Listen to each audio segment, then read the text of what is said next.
Hello everyone, welcome to the Drishti IAS. So today we are going to discuss something with regard to the 2026-27 prelims exams, and we'll be going with a, you can say, roadmap as to what are the important topics. We are trying to decode the syllabus as such in this particular video. And myself, I am Girish Venkatesh, and welcome all of you once again.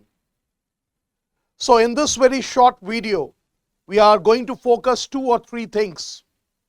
Number one, about the syllabus, which you have to do with regard to economics. Because as you all know, when it comes to economics, decoding the syllabus is very, very important. Number 2 is, when we know about the syllabus, now we have to decide as to what are the important topics. Now, how can we decide what are the important topics? For that, we have to analyze the PYQs. And after analyzing the PYQs, I have come up with certain figures. And from that, we can analyze which are the most important topics which we have to cover for the prelims. As you all know that approximately 100 days are left. So these 100 days you have to give systematically and with your complete confidence towards your preparation. And when I say confidence, it means in that confidence your hard work also comes. And you all must be confident when you are starting your preparation for your prelims 2026. Now, the first thing is that what about the syllabus? Now, if you look at polity or geography or things like that, the syllabus can easily be decoded. But what about economics? Here the syllabus decoding is something which is a very Herculean task. It's a difficult task. Why it's a difficult task? Because first of all of you must know this, that the general studies has Indian economy. We have to focus on the Indian economy aspect. Not about the world economy or so. Indian economy ke aspect se hame karna hai. Now, when it comes to the preparation, we have 3 things. One, we have the NCERT books, which all of us go through. The other one is the newspaper. And the third one is the N number of advanced books by various authors which are available in the market. And also, there are materials from the government side also, like economic survey and everything. But the very important question here is that whenever we are starting our preparations, I say you one thing. You have to remember these 3 questions. What to study, number 1. Number 2, from where to study. And number 3, how to study. Now, what to study is only the first thing which we are trying to decode. That is what we have to study. From where we have to study and how we have to study. So when I say what we have to study, then for that we have to look into the PYQs. We have to look into the previous year questions. Now, from that previous year questions, we can say that in NCERT, we have, like in class 12th, we have macro and we have micro.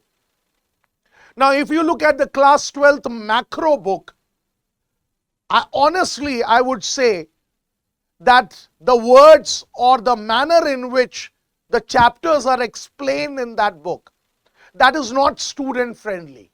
I would say that.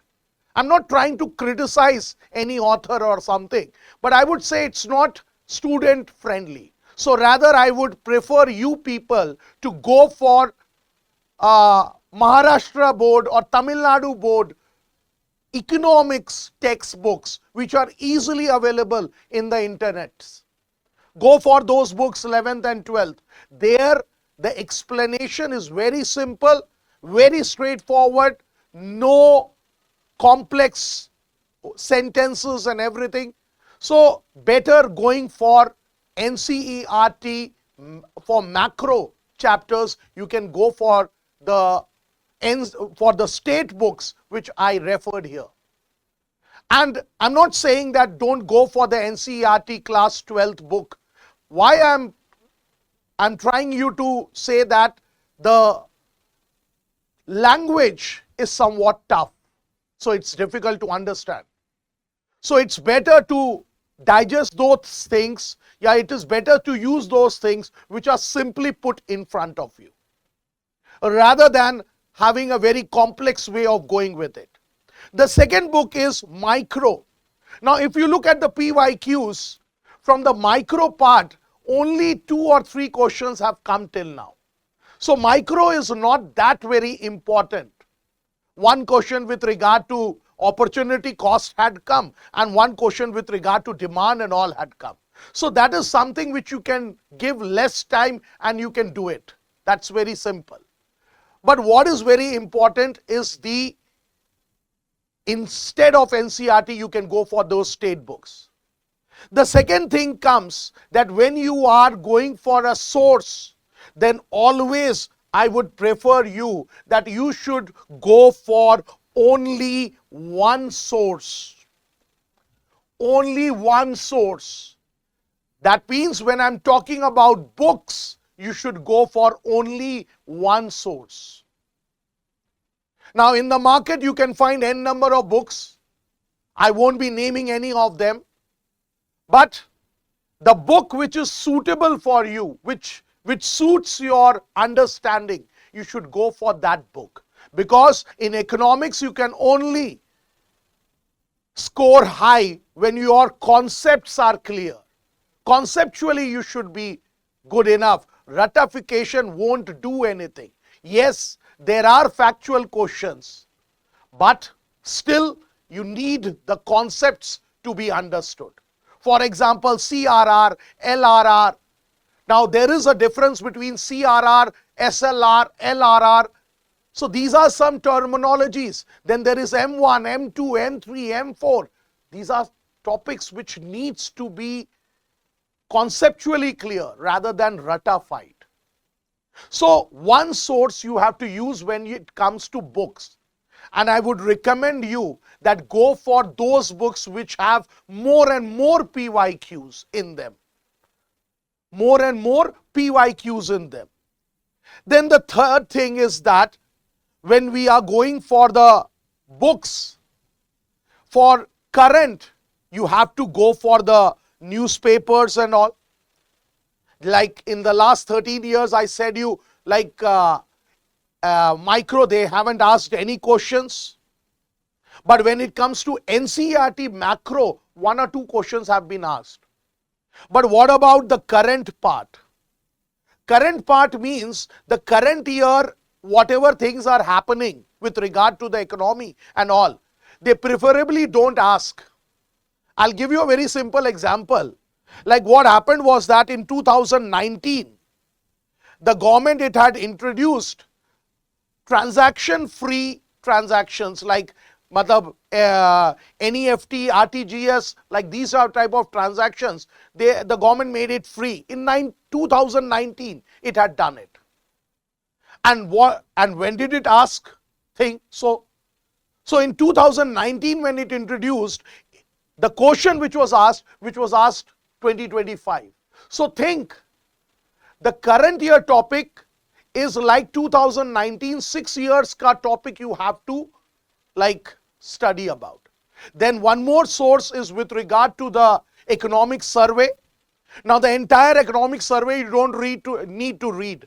There are various institutions, you can have the brief, the summary of the economic survey with regard on the Drishti site itself. Okay? And also with regard to the budget, you must know each and everything. Then there is a government side, that is the PIB side, the Press Information Bureau, where everything related to government policies and programs, they are being given. And I would also suggest one more book here, that is the NCERT Business Studies, class 11th and 12th. Because there you have the chapters like financial market, business finance, okay, those type of chapters which you have that can be very useful to you. Okay. So one thing is that I did tell you now that what to study, that I'll tell you. But from where to study, I have already said you. Go for the state board books rather than the NCERT. You can use the NCERT, but focus on the macro concepts, not on the micro concepts. Second thing is that go for only one source. The third thing is that go for that book which has more and more PYQs in it, because you have to practice PYQs. The mains and the prelims, they are both different approach. Prelims, it is MCQ, mains, it is answer writing. So the approach must be different. So that's why I say go for the PYQs. You have to aim towards the first step, that is clearing the prelims. So your approach must be with regard to the MCQs one. So that's why. Then you have to go through current, and not only this current, but you should go the current from 2019 till today. Ki jo bhi current mein tha, jo bhi whatever happened, you have to go with that. And also with regard to the economic surveys, and also with regard to the budget and all. And also I said you, there is a yearbook. Now the entire yearbook you don't have to study. Yearbook, what happens is that not only this particular yearbook, the yearbook that the name has changed, it has been named as Bharat. So earlier it was India, like, so 2-3 years past yearbooks also you have to refer, but the entire yearbook you don't need to go for. What you have to do is that you have to do a smart study. Smart study means take out the summaries of those yearbooks, underline the most important things, note it down in your book, note it down in your copy, and revise it every day. So what will happen? Those things will get cleared up. Now, the thing is that I said you single source, few topics have to be covered. Not all the topics of economics. Economics has n number of topics, but all the topics of economics haven't to be covered. And you have to prepare in such a manner which is easy for you to understand. That is what you have to do. Then this is a trend analysis which I have brought in front of you, just to show that how this economics is so important when it comes to the general studies. It's not that only polity, geography and everything are important. Economics also has a very important position in this GS paper. Like you can analyze 2015 to 2025, but what I did was that the easy, medium and difficult questions, that is what I have shown you here. Now when I say that easy to understand, when I'm using the word easy to understand, now why I'm using the word easy to understand, you can make it out from here. When you see the 2015 question paper, at least 15 questions, they were of, you can say, easy medium range, which everyone can do it. Out of the 21 questions, only 3 were difficult. You can find out the percentage with regard to it. In the same way, if you go with the last 5 years trend, 2020 to 2025, in 2020 from the economics paper, 20 questions were asked. That means in the GS had 20 questions with regard to economics. See, current also has the economic part, so that can also be added here. And then 2021 it decreased, it dropped down, and then 2023 there was a jump, and then in the last year, that is 2025, 15 questions were asked. Now this particular chart is basically showing you that there you have to focus on easy and medium questions. Difficult questions are asked, but they are quite less in number. That is what is very, very important for you to understand. Now, the third thing which I would say here is that when we are following a single source only, then we have to solve what? Every time we have to go for what? We have to go for solution of static plus current question. This is only what I'm saying, that you have to go for MCQs preparation every day. And you have to practice multiple questions. This is what I said, how to go for the preparation. That is how to study. Where I catered, where wala question, from where to study, I have already said you. How to study, I have already said you. Now here you can see that if you see the trend, now the data can be slight what ups and downs, but if you see the trend, then essential materials, now these essential materials are like the government materials and from the books and all, 48 questions were asked till now. Then from the newspapers and all, round about 89 questions. See how important newspaper reading is there for you. Then round about 20 questions are from the random resources, the resources which you have with regard to your random resources ka matlab which the resources which are being provided to you. And then there are 37 questions from the referral materials. So this is an overall analysis still. Now, what to study, that is what is very important. Now, when I say what to study, then this topic, financial market, like 27 questions were asked. Then money and banking, round about 23 questions. From inflation, you have 23. So you can analyze that which are the important topics. You can give a ranking to these topics. So financial market, I said you business studies book. You should go and buy the 11th and 12th business studies book and start the reading of that financial market with regard to the secondary, primary and all. So financial market, inflation, then money and banking, then public finance, which includes government budgets and all. Then you have the national income and growth. Now this national income and growth, you have the terminologies and all which you have to focus. Okay. Then you have planning and industry, international trade, employment, poverty, infrastructure. So these are the topics which are less asked. This is like from 2011 to 25, I'm giving you the trend. So if you talk about the important topics, the first I would say it is with regard to banking, with regard to money, with regard to finance, with regard to insurance. Now every year from these very topics, that is money, banking, finance, insurance, 6 to 7 questions are being asked. Then the second topic is with regard to budget taxation. Budget taxation, then you can call it as fiscal deficit and disinvestments and all. Then from this also there are questions which are being asked. Okay. So this is the topics which is very, very important.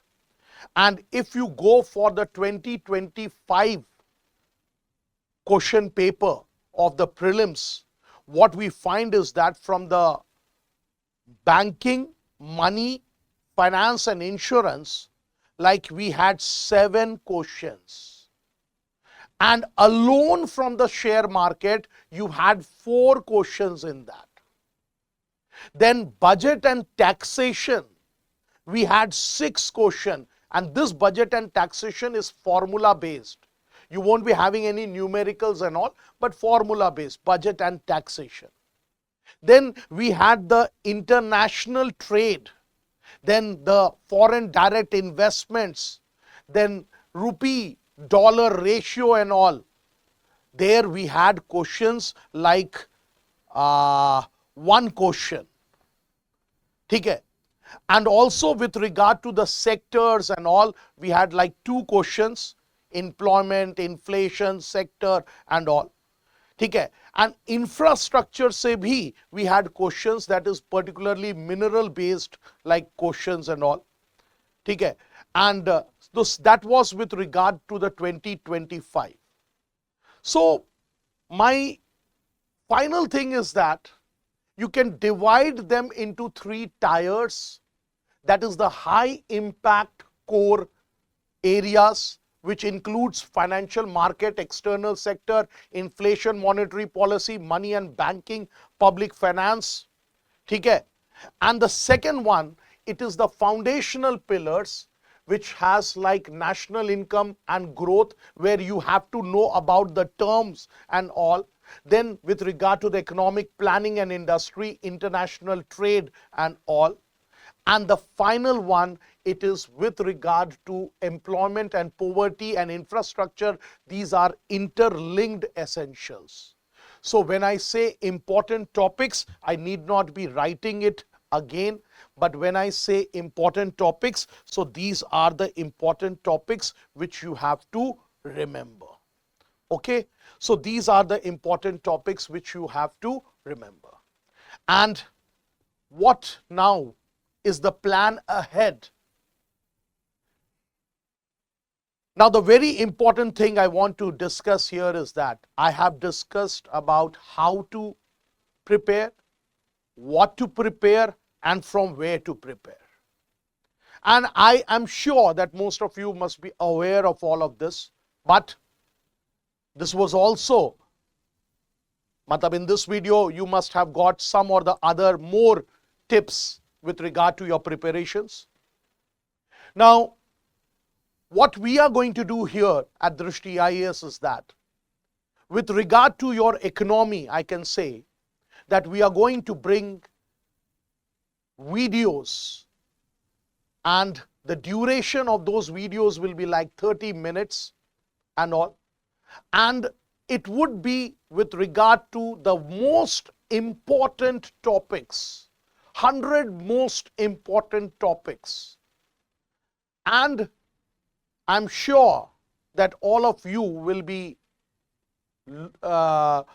having a look, having a view of those videos, and that would really help you out in your preparations, and I'm sure that you will be scoring maximum marks in your economy section.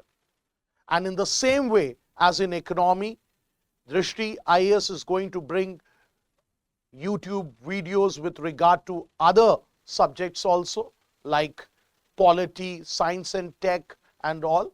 So looking ahead for you all to be joining those videos. And so thank you all. Hope so this small interaction between all of us must have been very productive, and looking forward for the most important 100 topics videos soon with you. And so once again, I'll tell you should all be very much confident, and 3 things in your life you should believe, and that is believe in yourself, that you can do it, you will do it, and you have to do it. Thank you all. Have a nice day. For more informative content, like, share and subscribe, and do not forget to press the bell icon to get the notifications.